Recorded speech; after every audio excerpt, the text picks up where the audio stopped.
I'm Crystal. I'll never forget that day. The day the secrets of a lifetime were laid bare and the long-held power dynamics in my family were shattered forever. It was a Friday morning at 10 a.m.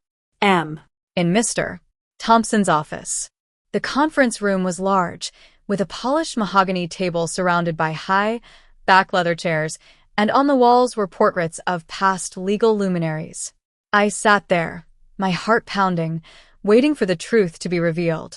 My family had gathered, just like at the last fateful meeting. My mother, Diana, came in first, wearing an elegant black silk dress, a diamond necklace around her neck that she flaunted as if it were a symbol of her superiority. She barely glanced my way before taking a seat at the far end of the table. My brother, Jason, strolled in 15 minutes late, as if the world revolved around his schedule. He was dressed in an Armani suit, looking every bit the part of a successful man, but I knew better. Mr. Thompson, my father's long-time estate attorney, cleared his throat to begin. We're here to read the will of Henry Miller. First, personal effects will be distributed as per Mrs. Miller's wishes. Henry's vintage Porsche goes to Jason, and his savings account, approximately $50,000, goes to Diana. Mom nodded, looking smug, and Jason leaned back, looking satisfied. Then Mr. Thompson paused, a deliberate act, I later realized. Regarding the family home on Elm Street, there's an issue. The room went dead silent. Jason sat up straight, his eyes narrowing. What kind of issue? He demanded. Mr. Thompson took his time. The property on Elm Street is not part of Mr. Miller's personal estate. In 2010, he transferred it to a limited liability company called Miller Family Enterprises, LLC. I watched as the color drained from my mother's face, and Jason looked utterly confused, like a lost puppy. What the hell is Miller Family Enterprises? He shouted. Mr. Thompson opened a thick folder. We need to discuss the corporate structure your father put in place 13 years ago.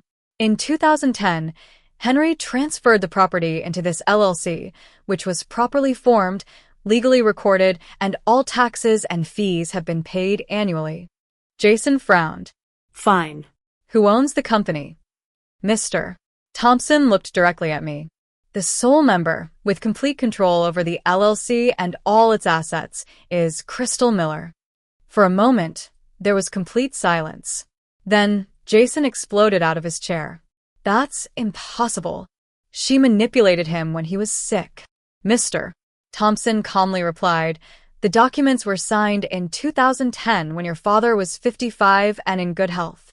The signatures were notarized, and his accountant, M.S.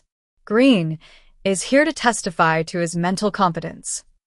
I couldn't believe what I was hearing. All these years, I thought I was just an outsider in my own family, always overlooked. But my father had been silently protecting me. To understand this moment, we have to go back. I grew up in a family where gender roles were deeply ingrained. My parents, Diana and Henry, were from an old-fashioned background. Dad was a hard, working businessman, but he was also emotionally distant.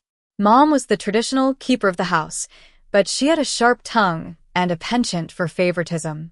When I was 18, I was sitting at the dining room table, surrounded by college acceptance letters from some of the best schools in the country. I was so excited and proud of my achievements. But Mom picked up the letter from Yale and tossed it aside. Why waste money on you? You'll get married and have kids.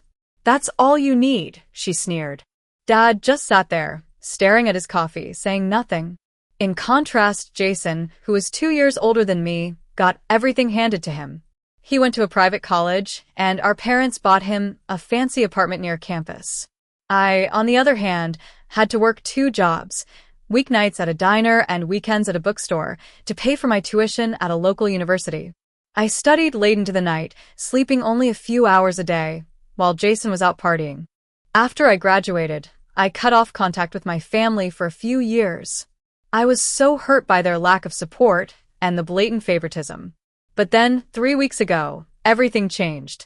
I got a call at 3 a.m. Mom's voice on the other end was panicked. Dad had a heart attack.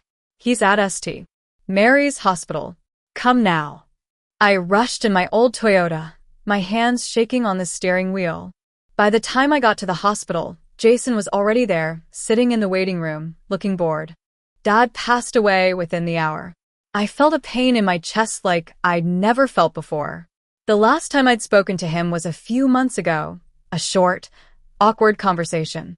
I wished I'd had more time with him. The morning after Dad's death, I went back to the family home for the first time in years. It was a beautiful Victorian house on Elm Street, with a large front porch and a big backyard where I used to play. But when I walked in, my old room had been turned into Jason's storage for his designer clothes and expensive gadgets. The funeral was a few days later. Jason delivered a eulogy, talking about how close he and Dad were, about fishing trips and deep conversations that I'd never known about. It felt like a lie, but the relatives were all moved. After the final prayer, as people were starting to leave, Jason stepped up again. Our family has decided to sell the house. Mom can't take care of it alone, and we need to pay off some debts. I was shocked. I hadn't been consulted, and I knew something was off. Mom just nodded, as if she'd been in on it all along. Jason continued. We've all agreed on this. Crystal can find another place. She's a strong, independent woman with her own job. I felt like the ground had been pulled out from under me. I looked around at the relatives, and no one seemed to care about my feelings. That night, I couldn't sleep. I went down to Dad's office in the basement. It was cluttered with old files and papers. As I started to sort through them, I found a document for Miller Family Enterprises, LLC. I remembered Dad asking me to sign some papers when I was 25, saying it was just administrative stuff. I trusted him and signed without reading. The next morning, I asked Mom about it. She waved it off, saying, "That company dissolved years ago. Don't waste your time." But something told me to keep the paper. A few days later, Mom called a family meeting to discuss the estate. There were a bunch of relatives in the dining room, all looking at me like I was an outsider. Mom laid out the plan to sell the house. When I asked to be included in the decision-making, Jason laughed. "You haven't been part of this family in years. What do you care?" They then tried to get me to sign a disclaimer of interest in the estate property. I refused, saying I needed time to think. Desperate, I called Mr. Thompson, whose name I'd found in Dad's old address book. When I went to his office, he told me the truth. Dad had noticed Jason's gambling problem and his increasing debts. He was afraid Jason would squander the family's assets, so he'd created the LLC and made me the sole member to protect the house. As I sat in the conference room that Friday, I finally understood my father's love. All those years of silence, I thought he didn't care. But he'd been protecting me in the only way he knew how. Jason started to argue, but Mr. Thompson had all the documentation to prove the legitimacy of the LLC. I stood up and said, "I'm not here to gloat. I'm here because Dad wanted me to have this. He saw what was coming and he was right, Jason. You've been gambling away our family's future." Jason's face turned red. "I need the money to pay off my debts. The people I owe are dangerous." I softened my tone. "You need help, Jason. Real help, not just money. If you go to rehab, I'll support you." My mother looked at me with a mixture of betrayal and desperation. "Did he leave anything for me?" she asked quietly. I shook my head. "No, Mom. He knew you and Jason would use up everything, and he wanted to make sure I had something. Grandma, who'd been sitting quietly, stood up and walked over to me. "I knew about the LLC. Your father asked my blessing. I'm sorry I didn't say anything before, but I wanted to see if your mother would come to her senses." I hugged Grandma tightly. For the first time in a long time, I felt like I had someone on my side. A few days later, I got the keys to the house.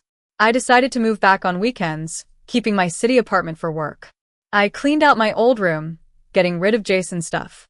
I repainted the walls a soft lavender, a color I'd always loved. Mom now lives in the guest room under a lease agreement, $1 a month. We don't talk much, but there's a new kind of peace in the house. Jason checked into a rehab facility, and I sent him a letter saying I was rooting for him. Looking back, I used to think strength was about shouting and fighting. But I've learned that sometimes Strength is in the silent actions, the quiet protection that goes unnoticed until it's needed most. I finally feel seen by my father, and I'm ready to move forward with this new chapter in my life.